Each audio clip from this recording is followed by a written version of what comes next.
Happy Friday! Yeah, we made it, and these are your local first headlines from York County's news desk. Now, this one's going to be a bit of a flashback, but remember the drive-by shooting in Saco a few years back? Yeah, they crashed into a school bus, schools were locked down, and it was a big deal. Well, here's an update. The suspects from Massachusetts have pled guilty to several charges.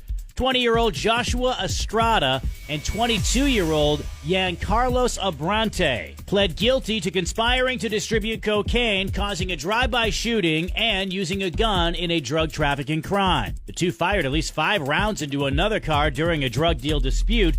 Shortly after that, they drove off against traffic, crashed into another car and a school bus, but with no major injuries. Estrada and Abrante each face a sentence of 20 years to life and a fine of up to $10 million. This winter, you want to make sure your phone's charged and you have enough storage. Why? Not because you might lose power, but because of a recent winter tradition returning to the Northeast. Yeah, it's going to be in the 70s today, but I'm going to throw out the words ice castles to you. Early next year, you'll be able to head across the Kank and check it out for the 15th season.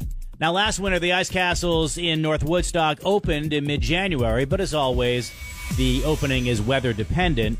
Ticket prices for the upcoming season have not been released, but last year, off-peak days were $15 to $21, and peak days were $23 to $31.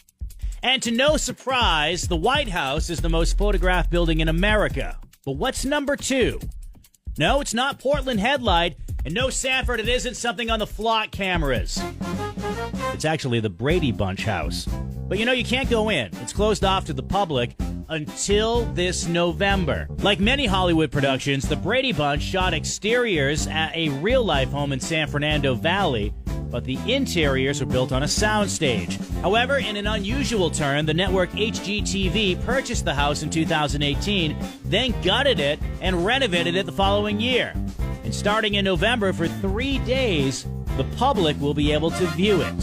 Hate to burst your bubble, it's already sold out. But something tells me they'll do it again. And that's what's trending. Let's check sports.